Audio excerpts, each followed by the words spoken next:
And welcome to our March program. This evening we have Grace Leung, the City Manager of Newport Beach, to tell us how she is going to implement all of the lofty goals that were set by the City Council at their goal-setting meeting back in January. And before I introduce Grace, I'd just like to say a few words about her background. She became our City Manager in September of 2018. She's responsible for our day-to-day operations. She directs a staff of 730 full-time employees, 450 part-time employees. She oversees 11 departments and manages an annual operating budget of nearly $210 million. She has more than 2 decades of experience working in local government. She began her career in the city of Long Beach. She went on to serve the city of Sunnyvale for 18 years. There, she specialized in municipal finance, budgeting, and administration. And during her tenure, she developed the city's performance-based budget and its 20-year financial plan, and also served as the city's finance director for 6 years. She left Sunnyvale to join the city of Irvine as its administrative services director.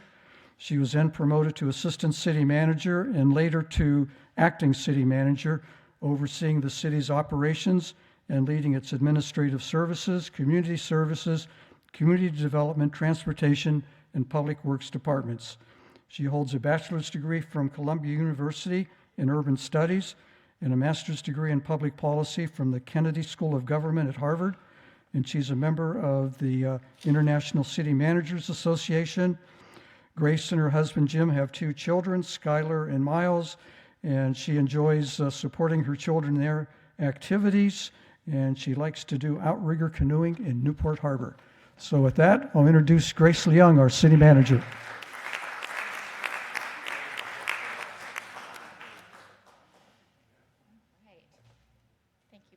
Much, Ed, for that nice introduction, and thank you for having me as part of Speak Up Newport. It's always great to have an opportunity. Although I'm getting a little anxious, I keep hearing from people, and they have little back pockets of questions and things all lined up. So I'll hopefully be able to answer those the best that I can. All right, so thank you. Ed kind of gave me a big homework assignment. He's like, everything that's going on in the city, all your capital projects, your finances, the major priorities. So we'll see what we can get through in this hour time. It's been a really good beginning of this year. We have 4 new council members. It's nice to have fresh, new energy and perspectives and working together with this council. It's a really great group, and I'm really excited about this upcoming year. I'm going to go through a couple things you can see up here on our screen, talk a little bit about our budget and finances. That's kind of where my natural area is, my kind of home base anyways, and you want to make sure you have the strong finances and that foundation to do all the priorities and projects that you have. So I'll talk a little bit about what our current budget looks like and what we're thinking about as we're developing this next year's. Talk about some of the main hot topics that are going on and some of our big capital projects. I'm really proud of the amount of work we're putting into our infrastructure. I think our infrastructure, we're an older city with a lot of different activities and services, and that backbone is that infrastructure we have here, and you want to make sure you're maintaining, growing, and building, developing that. So we have a really ambitious capital improvement program going on, and I'm excited to talk about a couple of those projects that are in that grouping there. So starting over at the on our city budget side, our general fund, that's where I'm going to really focus on. Our general fund is kind of our all funds, where our police, fire, recreation, general street, pavement, rehab, all those kinds of services are housed in our general fund. We have a couple other special funds, in particular our utility funds for our water and sewer costs. And those are obviously important too, but those are in separate funds because those are paid by fees. You pay water rates and sewer rates that support that. This, on the general fund side, is really our primary tax-supported fund in here. And with that, you'll be able to see, I'll start with our general fund revenue. So those tax revenues are key here to our city. And our main revenue sources in this general fund, you can see up here, property sales and transient occupancy. That's the hotel tax or taxes paid on short-term stays, so it's either hotel, motels, or short-term lodging. And really, you can see for us, those three make up the vast majority of our general fund revenues. It's about 3/4 of our revenues there. And all other revenues, there's revenues like permit fees, interest income, property lease revenues, all that is in there. But really, it's our top three revenue sources is what's funding all of our main operations. So those are the ones we're really watching very closely, wanting to make sure that they stay stable or grow, really, and really support all the services, great services we provide. So getting into a little more detail on those. Sales tax, we currently have budgeted at $46 million. I should note all three of those major revenue sources, the budget this year is higher than it's been in any of the past years. So we've really pushed out of that pandemic time very strongly out. So each of these revenue sources were budgeted at kind of the highest level it's been. And really here on sales tax, it's really been driven by auto sales and retail and restaurant areas. And the other good thing on our sales tax is we have a very diverse base of different areas that are charged sales tax on. There's some cities where if it's a smaller one, like having like the Costco, gas station is like their main revenue source, right? And that can really fluctuate up and down. Because we have diversity in our sources, that helps us. Because sales tax, as you can imagine, goes up and down kind of quickly. People stop spending, no sales tax, right? And that can really shift pretty quickly there. But you can see this is the past history of this revenue over the past about 10 years or so, and it's really continued to push up. We were a little concerned in that 2021 year. Like the end of 1920 was when the pandemic hit. We weren't sure where it was going to go. You can see it pushed up. It is still pushed up in that year, but then it really jumped up in that 21, 22. And really what we were seeing, a lot of people, instead of going on trips in Newport Beach, said, oh, I'm stuck at home, I'm buying another car. And then you can kind of see that here, our main sales tax categories, auto and transportation is a big chunk of it. So that did have an impact when we had more of the car sales, the retail, and you can see the restaurants and goods. The other one I want to point out that's really interesting, maybe more from a finance nerd side like me, is the county pool allocations. That's interesting, and that's because as things have shifted to online, when things are on the online purchase, it goes into a county pool and that gets allocated. So say you go to Nordstrom here in Fashion Island, if you buy something directly here, we get our percentage of sales tax directly. If you go online and shop at Nordstrom and purchase, it goes into a county pool and we get a fraction of that. So it's different. We get less of the sales tax, but if you also think about it, that sales tax pool that's going to the county, all those online sales are much bigger. So it's interesting, this piece of the pie is growing bigger for all the cities across California, and including us here. So interesting set of categories, but like I said, the nice thing too is you can see a lot of different groupings, which is good. You don't want one group to dominate in your sales tax, just because that puts you at more risk of changes and fluctuations going on there.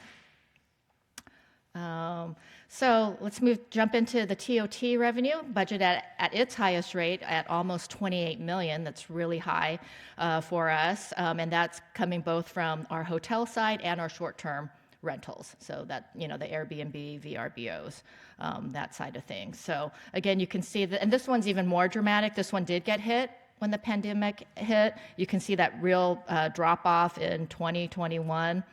It started at the end of 1920 and 2021.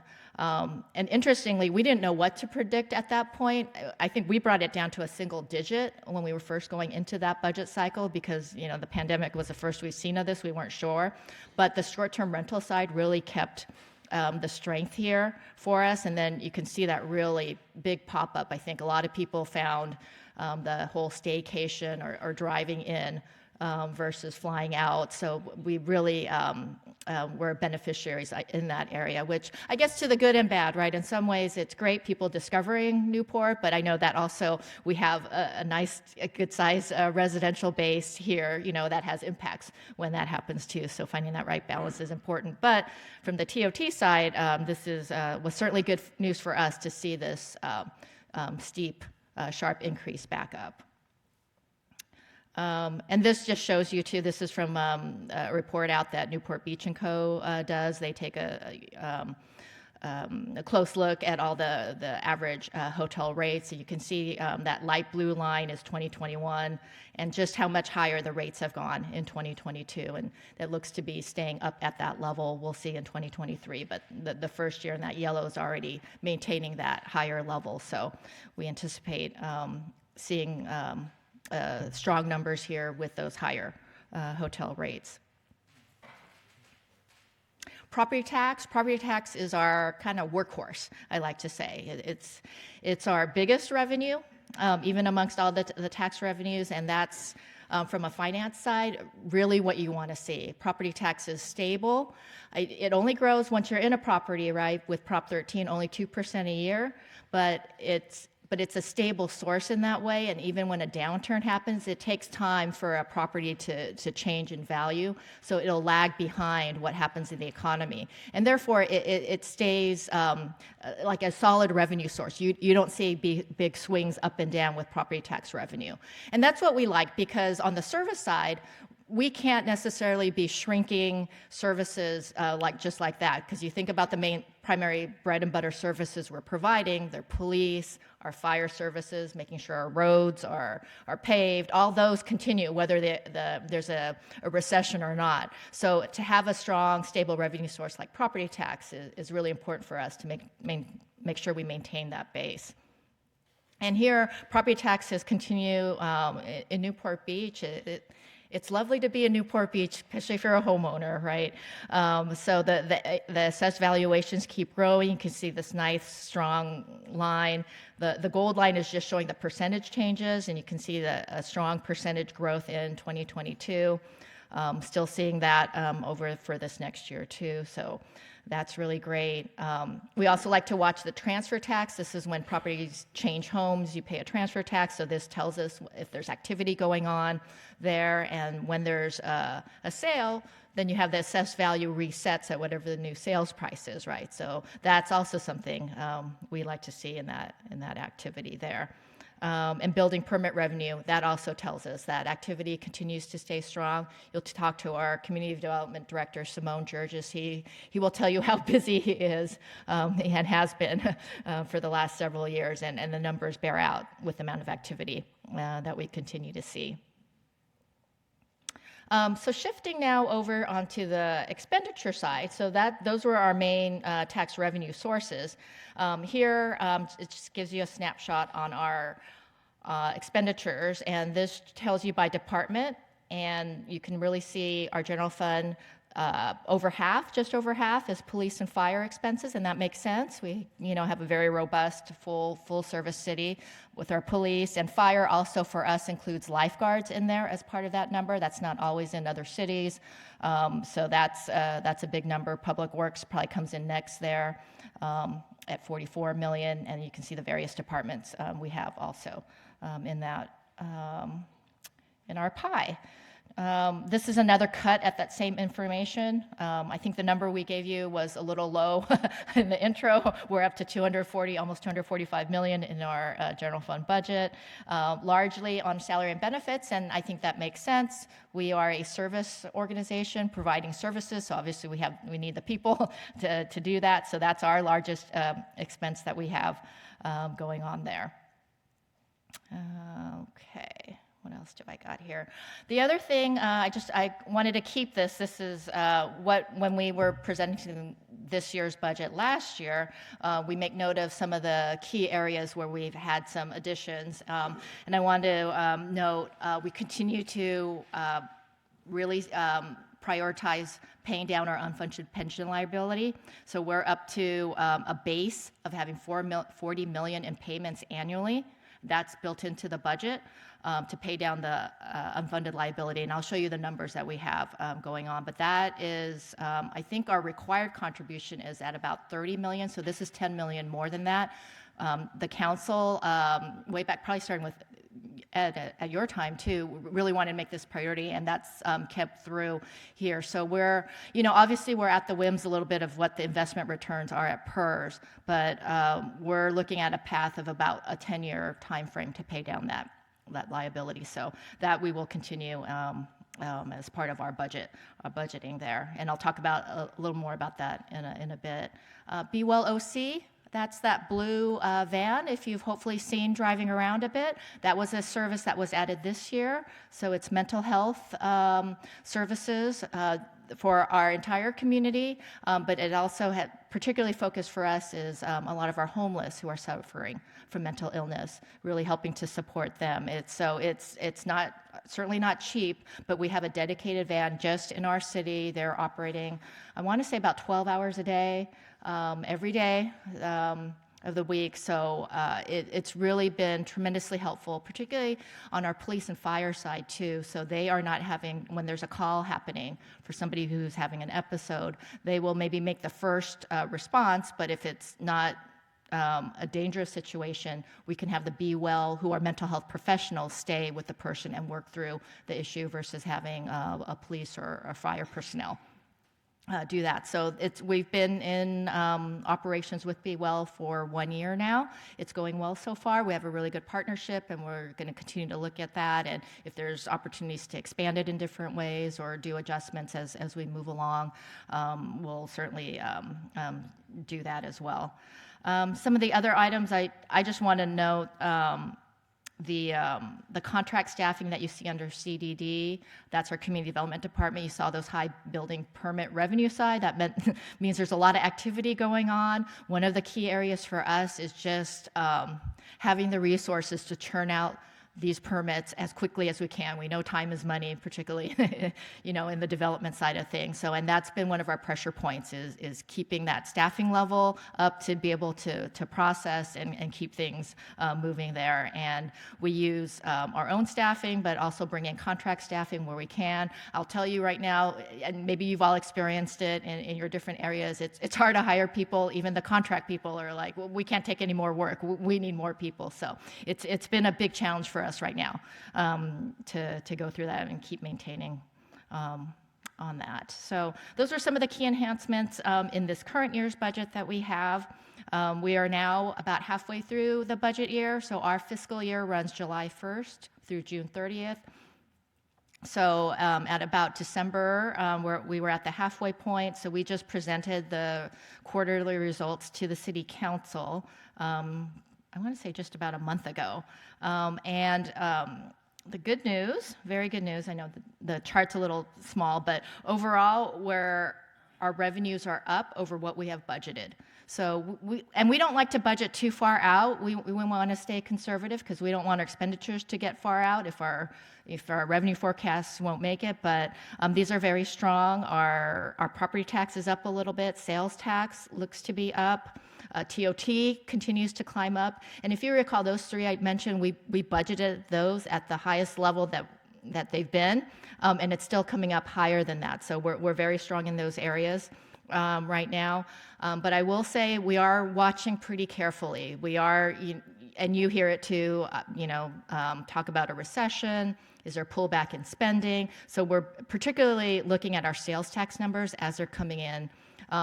Sales tax lags by a quarter, so we don't have the final December numbers, the traditional Christmas time period. Those are starting to come in, and that will really tell us how we look for this year. And if there's been a pullback, we're going to have to make some adjustments going forward on that one. But we're hopeful because we have such a strong base that we have starting with. So overall, looking really good on our revenue side this year. Our expenditure side, we're also doing really well. We're actually right now looking about 4.6, spending 4.6 less than we have budgeted. We budget on our salary and benefits, we budget full staffing in there. But as you know, an organization of our size, and particularly in this current environment, we are not at full staffing on any given day. And in fact, generally, in normal years, with our 700 plus full-time and 300 plus part-time employees, we'd be doing recruitments for about 30 to 40 positions. Some have multiple people in them, but about 30 positions would be out there. We're averaging more in the high 50s and have broken 60 at times too of positions open. So that's we're feeling the impact like a lot of different fields are too, in getting that labor. And getting the people in. So we have savings on our vacant positions, and we generally are pretty good. Our staff's pretty good about only spending what they need, and so they usually turn back savings. I think most departments take pride in that too. So I expect this number, the 4.6 number, to grow through the rest of this year. So with those two pieces, with revenues coming in higher than we have budgeted, and expenditures with savings coming in together with that, our general fund position right now, at this point, is we have a surplus of about $12 million. Now, I will mention part of that needs to be used for contingency. Our reserve policy requires us to have 25% contingency in our general fund. And as the general fund grows, we need to make sure we're setting aside more to meet that 25%. Once we do that calculation. So that's going to take about $3 million of this.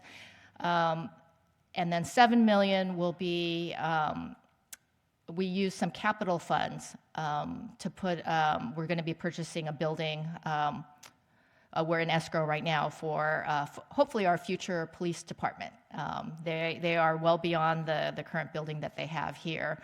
So this is for the future. So I think it's pretty exciting. And I'll go into a little more detail on that when I talk about the capital improvement program there. But so some of the surplus is going to be utilized, but I also expect the surplus to grow a little bit by the time we get to the end of the year with on the revenue side still coming in a little higher and really with the expenditure savings. So all in all, in a very strong position as we go in to develop this next budget.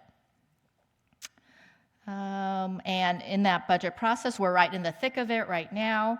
As I said, our fiscal year begins July 1st. So if you kind of roll back from there, we're in the middle of reviewing all the operating budget requests and going to be presenting our capital program to the City Council. Sort of the first look at it will happen in March, and our Finance Committee really digs into the budget before it goes to our City Council, and that will happen starting in April and May, so that we adopt a budget in June.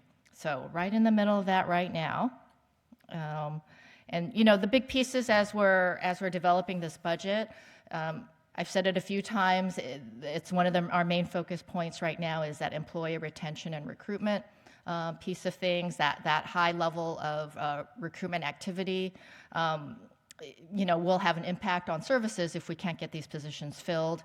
There's some areas that we've made some adjustments. For example, the City Council approved hiring an additional person in our HR department so we can have a dedicated person for our police side in doing testing for police officer positions. We typically do quarterly testing, but with dedicated resources, we could do monthly testing. We're finding that on the police, when somebody's applying to be a police officer, they're applying to multiple agencies. So kind of you need to be kind of on the first one in to make sure you keep them engaged and get them hired versus them having to wait 3 months if there's, Laguna Beach or Irvine's doing a monthly testing. So we want to get in there on those.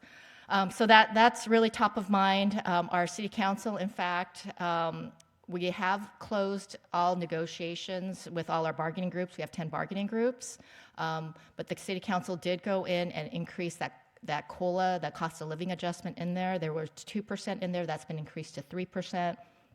And there's some other things that are finalizing discussion that will come before council in April to also help with that too. So we're looking at other agencies around us, and I think everybody's seeing the wage increase happening as some of the competitiveness is going on. So we're mindful of those. We're also seeing the inflationary impact on our capital side. Projects are coming in a whole lot more than what the estimates are. So we're working through and managing that as we're developing the budget that goes with our projects and making adjustments where we need to for some of the projects that we've already budgeted but need to do adjustments now as we move forward. And then we'll continue to work on our pension liability. And this is where I wanted to just show you a little detail on our unfunded pension liability. It stands at about $330 million, and you can see really the fluctuation on that. And it's not an unusual number for the age of our city. We're an older city. We're full service. We have full police, fire, so and all the different employees that we have here. But you can just see we've made good progress on this. We're about 70% funded. But the hard part is this investment return and you can see the impact that it has. When they came in with that 21%, that unfunded liability dropped about $100 million, right? But then when they came in at negative 7.5, and their return, they need to bring in they budget 6 and I want to say 6 3/4. So a 7.5 isn't just 7.5, right? You have to add the 6 plus that they were expecting to return. So that moved that number $100 million back the other way. So I know we're going to pay down our unfunded liability. We're very disciplined. We have budgeted more than we are required to, so we're going to do it. But that line to do it, it's going to be up and down as we get there. But it'll go down. But we just have to kind of be in for this kind of ride a little bit as you kind of move up and down through that. And I do think a lot of this liability is on employees like myself, who are what's considered in classic formulas. So it's more generous retirement formula. Since 2013, there was PEPRA that the governor passed, pension reform, and it's all new employees from 2013 forward are on a lower formula that I think is much more of a sustainable pension going forward. So the employees that are coming in now that are new to the system aren't as expensive as like me, the older people on. So I think we just have to get through these next probably 10, 15 years as we kind of run through the system. But the newer folks coming on, I do think it's a sustainable pension plan as we move. All right, I'm going to move over. How am I doing on time-wise? Okay, six. All right. Some current issues that we're dealing with. These ones we talked about at our planning session with the City Council. I think everybody knows about our housing element, or maybe you have heard a little bit about our housing element. So that did get adopted and approved by the state. So now we're working on the rest of that plan to move forward with it. And you can see part of that is going to require us to go to the voters. What our housing element says is we're going to go in March on those housing units. Just briefly, we were required to plan for 4,845, just under 5,000 units, which is quite considerable, particularly because over half of them have to be in the low and range. So, but we have the plans for it set. We have to go in on our land use side to get those approved by the voters. And then the housing element is just one piece of the entire general plan that has all these other different elements too. So we've begun on that. We have a general plan advisory committee and steering committee. We have a steering committee of 3 and then an advisory committee of 30 that are working on the general plan, all of these elements right now as we move forward through that piece. So that's one of our big priorities. The other one has been and definitely was a high priority when I first started and has continued is on our homeless side. As you can see here, there is a lot of resources we're putting on. But we still have homeless. We're still going to have to manage through, so we're still working through all of that. I feel like we have a really great team on our city side. We have Natalie, I think I saw Natalie earlier, Basmasian. Oh, she's hiding behind. Yeah. And Cynthia Carter over on our police side. But then we have just this whole team of people with our public works folks, other on the police side, even our recreation, our park patrol, all really working together. They meet weekly to coordinate, issues and responses, and really working together really well there. And then we contract for a lot of services too. I mentioned the Be Well mobile crisis unit, the blue van that we have. We have CityNet providing outreach services. We have a partnership with Costa Mesa to have shelter beds. That's really key if you're going to enforce your anti-camping ordinance, so we have that going. We have a neat program with Trellis. They provide job opportunities, so like employment opportunities through them to help people who are homeless or formerly homeless kind of get on their feet. And they've provided actually a lot of really good cleanup projects for us. Some of our beach cleanups and things, they will come in and do that work, and provides them some experience and provides us service that we need. So that's been a really great partnership.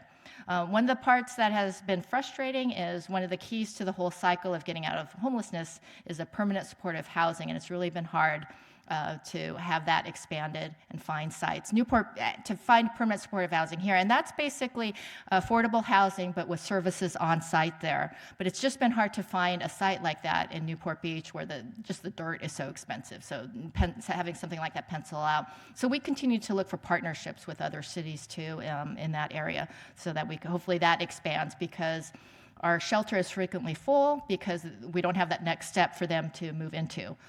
So we'll continue to work through on that. But a lot of work going on. We're going to continue to be engaged on this. We have new council members who are very interested in this issue. Our mayor just recently put on the agenda to reform a council ad hoc group to particularly focus on our contracted services, make sure we're getting what we're paying for and looking at other service that we need. So what we're going to continue on this one. This will continue to be a priority.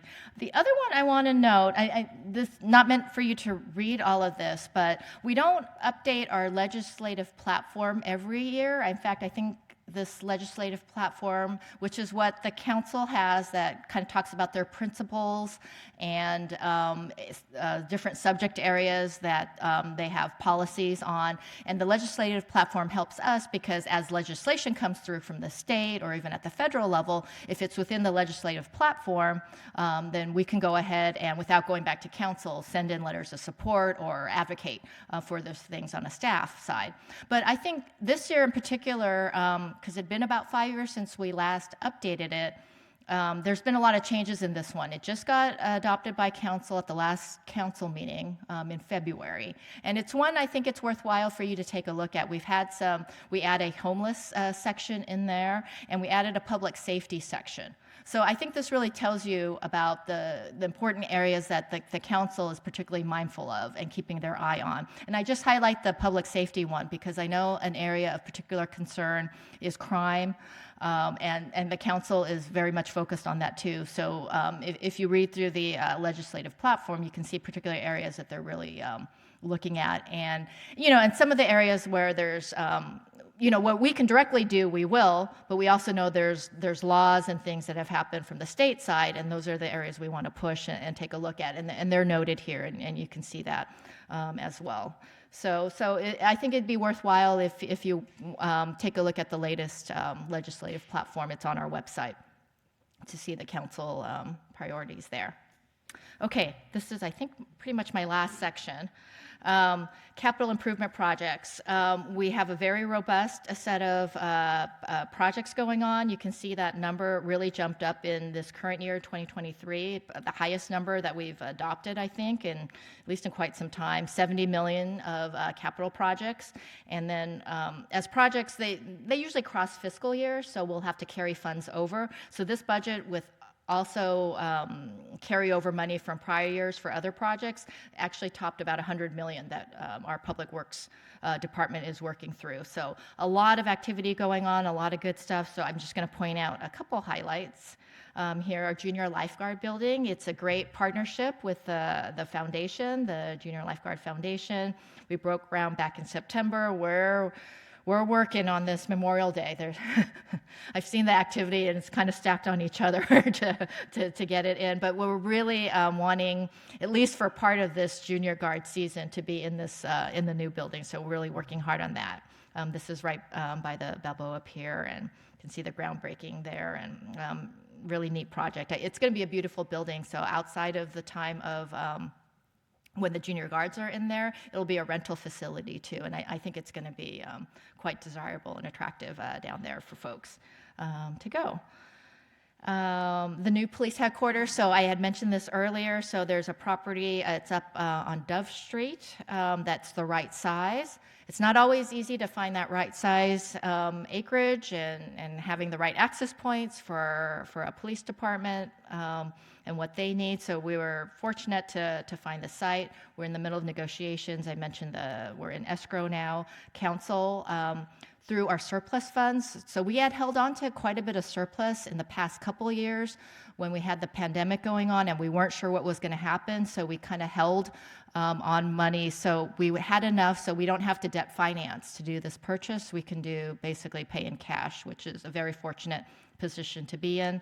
And I think really sets us up for the future. So we anticipate this won't happen for about 10 years if we get this all finalized and purchased, but there is a office building on it now. We'll rent it out and generate the rental income from them until that time period. But really, I think provides a future council a good foundation in moving at the next steps with our police department, the next building that they'll need to move forward. So that's a good thing. Another big area for us on our infrastructure is kind of the stuff you don't see until the rains come. And a big one is our Balboa Island drainage system. It's a really antiquated system that we have now when there's rains and high tides. We have people going out with pumping machines and things and opening and closing the tide valves. There'll be 30 to 40 employees called out to do that work. So really updating that whole drainage system is in the works right now. And this is, I want to say this is in the 7 million range plus for the first phase of this project. So this isn't going to be an inexpensive one, but it's something that's needed as we move into the future. So we've begun work on that one. This one's a neat little one. That we're looking for the last piece of funding because it's a trash interceptor. I think we call it the trash wheel as a nickname, but it's going to sit out at that San Diego Creek, and when there's flows happening, then it will gather all of it, and then it will channel it off to the side to, then go off carted and be removed. So really removes a lot of the trash and debris out of the water. So environmentally is really great. It's going to be great for education for the kids out there. And we so far have about $2 million through grant funds, which is fantastic. But we're short about $1.5 million right now. So we're actively looking for other grant funds from the feds, from anybody if you know, on this one, because I think this is going to be there's one in Baltimore, but this would be the first one that's stable, not a rotating or a temporary one on the West Coast. So I think it's really going to be a great feature for the city here. As we move forward on that one. So working through that, what else do I have? Peninsula Fire Station and Branch Library. So this one's our next one up. We have the beautiful CDM Fire Station and Library all done. So this is and then we had that one, and then we did the one down on the peninsula. So this is the next one out fire station wise. And that branch library is very outdated, so it needs to kind of move to its next, I think, phase in life here. So we're starting on that one. There's going to be a lot of community outreach on this one. This is very much a neighborhood library and all the uses that go on down there. So we need to get all the input that goes on with that. So we're just on the beginning stages of this project, and I think it's going to be a pretty good one. If you've been down to that building, it needs some love. So and it's going to be nice for the neighborhood and down there too. So I'm excited as that one kicks off. This one is ongoing right now, is in the middle of it. This you will see, this is a bridge that's over Superior Avenue. So it's kind of the first phase of this project, but really will allow us to use that Sunset View Park more fully, so people don't have to cross the busy street to get there, but can use the bridge over that. So this is also not an inexpensive project, but I think a good one, and will help with both the park itself and just the traffic flow there. The phase 2 after this is actually crossing over Coast Highway, so that's a much bigger project that's hopefully to come, but that requires a whole lot of next steps and permitting and whatnot there. But we're beginning that one now. It's actually, you should start to see construction soon. Actually, this one said began in January, so I guess there's a lot of activity going on now there. All right, I think that I have got through at least my prepared side of things. So I will note, if you haven't signed up, I do a week in review. It's a weekly kind of just snapshot of things going on. Kind of helps just keep you in the loop on things that happen. So please sign up if you're interested. And I think that's what I got here. And I'm happy to take questions because I think we have about 20 minutes. They can come to the microphone for any questions. And I have a couple that were submitted too. So should I start with the ones on here? Oh, in the audience, yeah. I'll start there and then, yeah. Oh, thank you. Sorry, I'm going to take a sip of water. I don't think I took a break. Have a glass of wine. Even better. So, question about the police Yeah. and fire staffing. Seems like we're always needing more police and more fire. But based on your comments, I'm not clear on what the issue is. Is it budgetary? Are we losing staff? Or we just can't find staff? Or all of the above? Or what? It's not on the budgetary side. It's definitely on the. There's always going to be a natural cycle of people, coming in and out. It's just been elevated right now. I think what we're seeing is we have the normal cycle of, retirements, but then we've had a few more of the like lifestyle changes where people are moving out of state and they're moving, they're not retiring, they're moving at a younger age. And that coupled together has been really challenging for us. And that's where I had talked about where we hired an additional HR technician to really dedicate on the police side. Because one of the areas, and I know people talk about, well, we'd like to see more police. Why don't you add more officers?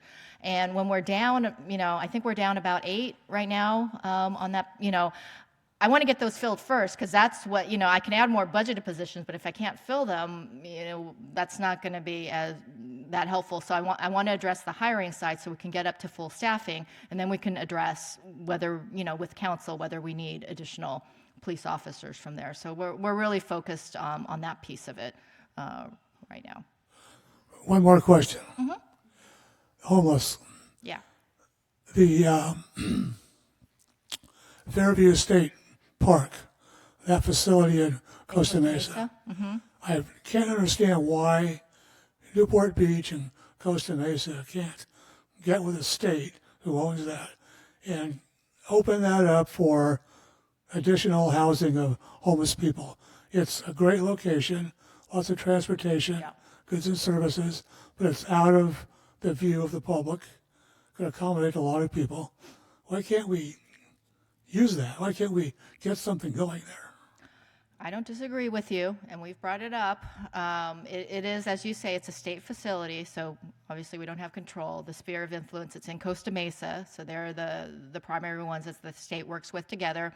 I understand that there is a plan that they have and are working on that I think includes permanent supportive housing. Looking at how, I don't know where it's along in its path. I can certainly I follow up with Costa Mesa to see where they are because I agree. I think that's a fantastic resource in terms of addressing some of the homeless needs. That could be a good collaboration. Yeah. It's everybody would benefit. Mm-hmm. State, Newport, Costa Mesa. Yep. I agree. Thank you. Yeah. Thank you. Good evening. Thanks for being here. Yeah. Thank you. Could you tell us, because I know there's a lot around, but we wouldn't all naturally know, what properties in Newport Beach do we own that are being leased out for revenue? So I think there's an array of them, but I think I'd like to know what those are. I would have to get back to you, because I don't think it's just a dozen. I actually think there's quite a few of them.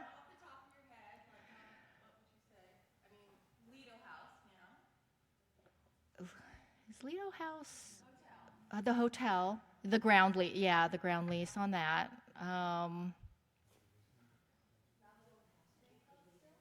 The yeah, I mean we have a lot on our on the marina sides too, that we have. Well, the new police. Well, well, it's an escrow now, but when we, yeah, that'll be under us for lease. Um, yeah, because I want to say a lot that are on the harbor side, just because it's really state land that we're in trust doing. Um, Beacon Bay, yeah, yes, Beacon Bay is another one. NAC. Yeah, Balboa Bay Club. Actually, that's a big one that we worked on the leasing with that one. I'm sorry, I'm kind of like scattered as I'm like trying to think through them. Yeah, if you want to, I mean, we can kind of get you the. I can get you the like some detailed information if you'd like to. And in fact, I think this year we have to do annual financial reports, and one of the there's a whole government accounting standards board. I don't need to go into all that detail, but one of their new pronouncements this year was to value and report on all of the leases that we have. So it's actually in our annual financial report, so I can provide you that as well. Yeah. Could you please expand a little bit what you mean by Peninsula Enforcement Program?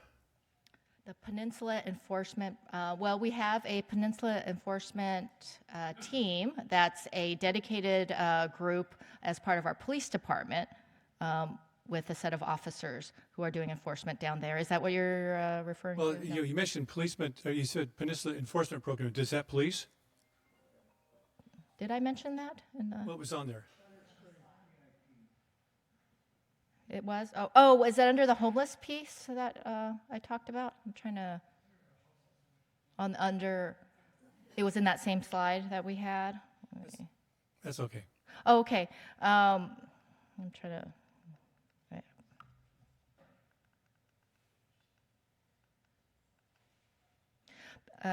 Because our Peninsula Enforcement team is part of our police department, and they do quite a bit of work. Is it in here? Oh, Peninsula Enforcement You team. added 2 full-time staff members. So the two full, that's Natalie and Cynthia Carter, and then we have a Peninsula Enforcement team that's part of our police department, police officers that are dedicated on the peninsula, but a lot of the issues they deal with are the quality of life issues, and so that's why we consider them part of addressing with All our right, homeless so folks. that's the police department. Yes, that's right.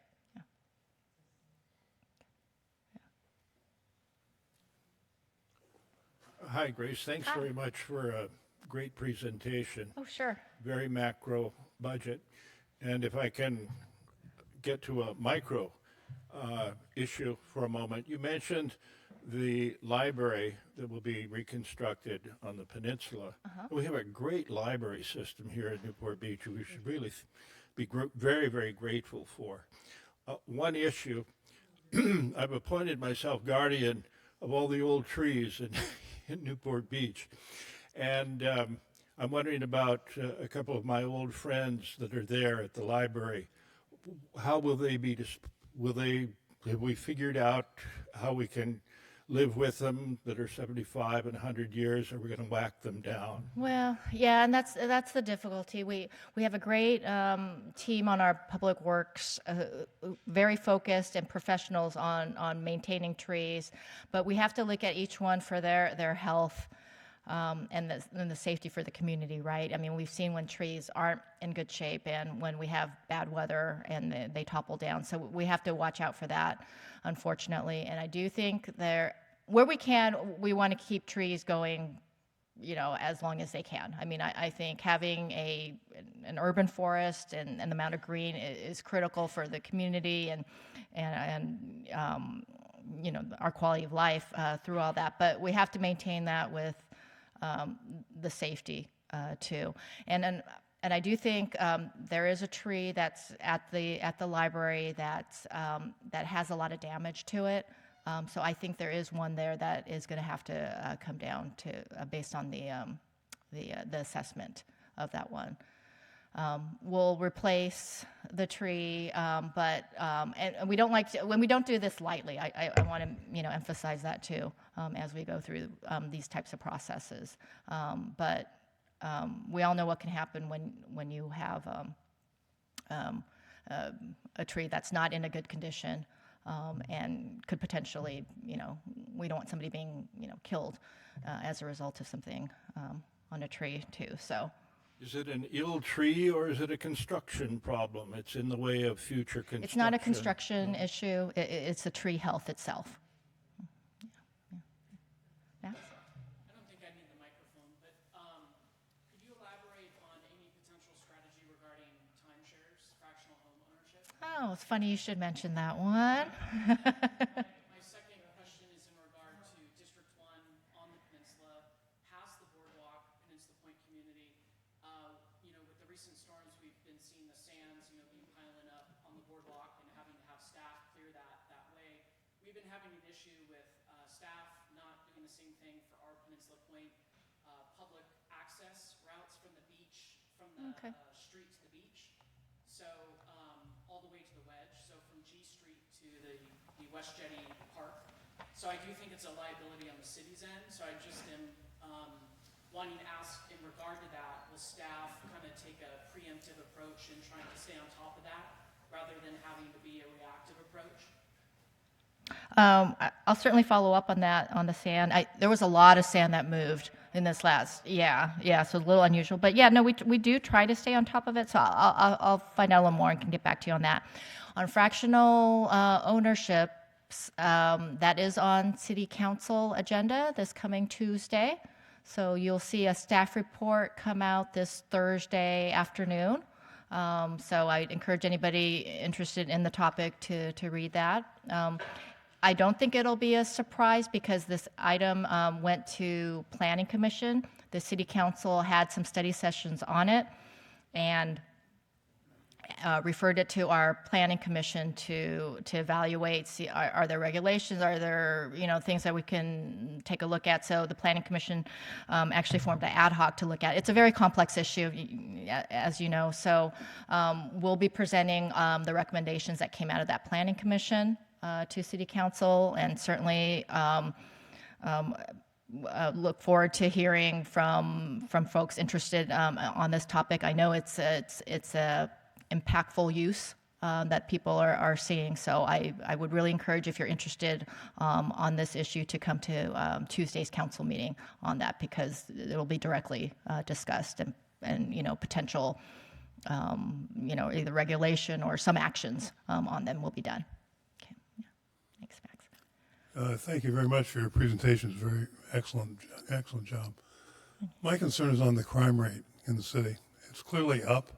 All the statistics from the Neighborhood Watch reports indicate every one of the districts' property crime is up, and significantly up. So my question is twofold. One, have we done anything to look at our response times from the police, specifically on crime? Whereas I think that if we were to look at that as a key performance indicator of how we're responding to crime, I think that would be an important, transparent way of monitoring the police activity. And I don't see any activity. I've asked that in our local neighborhood watch to have that process undertaken without success. So I raise that as an issue for the entire city as an opportunity for better transparency, number one. And number two, with the statistics going up, doesn't that call for more police rather than fewer? And what's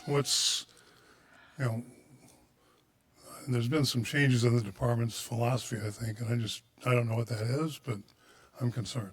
Okay. No, I think those are valid concerns. I think, and we're seeing, you hear about more too, right? On some of the like, yeah, on Nextdoor, certainly, which I think heightens it further than, and I think our police has done a good job too of communicating when there's incidents that are happening that have some impact to make sure that the neighborhoods are aware. We've been doing quite a bit with investigative units and detectives. We're actually very proud of our clearance rates that we have. We actually had somebody from, I want to say it was like an ABC or a news media outlet say, hey, I was looking at the data and your clearance rates for various crimes are much higher, more successful than the surrounding Southern California cities. You know, what's your secret here that you're doing? And so we're very proud of that. So we, our detectives, I won't be able to speak to this as well as our police chief will, but they're very tightly integrated. So we don't have, when a crime happens, somebody, the police officers take the report and then it sits on somebody else's desk. The detectives actually get involved right on the get-go, so we're able to work these crimes and the leads very quickly because a lot of it's the time factor. So we're doing certainly quite a lot on the response side, but also obviously what you want is not to have the crimes happen to begin with. And I it's a response understand after that. Yeah. We're seeing, there's lots of neighborhood cameras in the neighborhoods that, we're in Corona Del Mar, but Yeah. you'll see a constant report about a 3:30, 4 o'clock in the morning, person in the alley looking for an entrance. There's, and people report it, and then but we don't know what the response time is from the police. Yeah, and How long does it take could, from the time of the call to the time of response? And that to me should be very transparent. Yeah. And that would be a good indicator to show the citizens that indeed we are having response times consistent year over year over year. Yeah, and if I can get your info maybe right after, I can have our police chief follow up with you. And I think we do have a lot of data that we put on a dashboard through the police department's website. And I want to say response time is on there, but I need to double check what that has in there. So we Appreciate can that. follow up on Thank you. that. Yeah. Oh, yeah.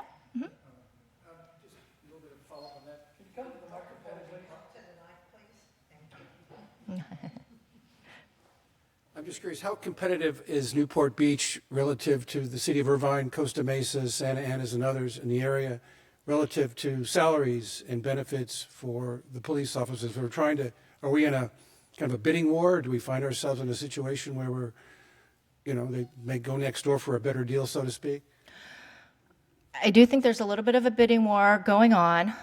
We do look at salaries closely, and that's something, and with our new city council that came in, wanted to look at that too, and we've been doing that. You'll see some things coming, I think, in the near future with that, and we do look very closely. We are competitive. But we have, and I think the piece of it too is that we take a close look at across all our different classifications, but very closely on police and fire, because police and fire, it's not really the private sector, right? It's other cities for those as we look at that. And I'm happy to say, police, we don't lose anybody to another city. So where we're having our vacancies is through retirement or through lifestyle change. They're moving to another state, that sort of thing. I think in this last year, I think we had one person who came from another agency that went back to that agency, but I think it was like an airport type of police agency they were at, which is completely different than a city police department. So I don't necessarily take that. And we actually have pretty good success on our laterals. Those are people who are already police officers coming over. So I want to say in the last 6 months, we've had 4 laterals come over. And so that says to me that we're in a good place from both the kind of the salary and benefits side. And also, I think the other piece that is, we're a great city. It's a city that supports their police. It's an interest. And it's a city that's generally a safe city. I would contend, against others, but has a lot of interesting things going on, right? We have a full active harbor, we have a nightlife, we have, and so I think it's engaging to have a long career here through all that. So I think we have a lot of good attributes here. But we will always continue to look at the salary and benefits too. That's certainly a piece of it.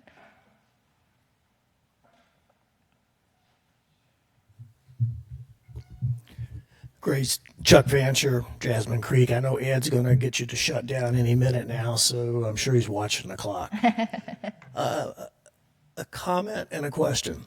Your presentation reinforces what I have felt in the last year, that our city is very well run. Our city is in very good shape.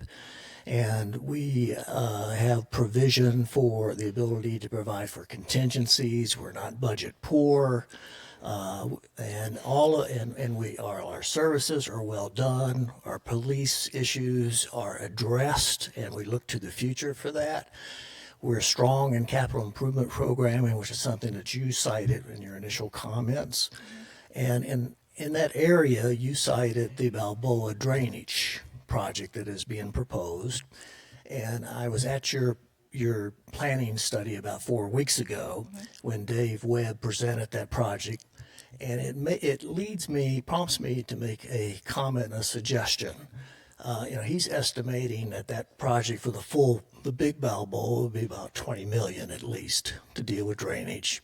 A proportionate amount for the little island to add on to that, and a guesstimate of 50 to 60 million in seawalls to be constructed over time, not just on next Tuesday, but over time. And I think that what that portends is Public Works is reacting to changing conditions, and flooding is a symptom of those changing conditions, and it's a worsening phenomena for our city, and it's going to become more so over time with sea rise and other factors at play. So where I want to take that to is I want our city to be very careful in looking ahead to some needs like a new police building. We've got some major infrastructure needs to deal with flooding, and we need to conduct ourselves correctly to address that. Okay, yeah, I appreciate those comments. All right, we have hit 7. Are we? And I can respond to these offline to them. Yeah. Hey, well, thank you, Grace. Let's give her a big hand. That was a great presentation. Really appreciate all the work you do for the city, and we're really a well-run city, and we're lucky to have you and the rest of the staff that we have. So thanks a lot. I hope everyone enjoyed the food from the bungalow tonight. And we'll be back next month, and check our website or our constant contact for our program for next month, and we'll see you then. Good evening.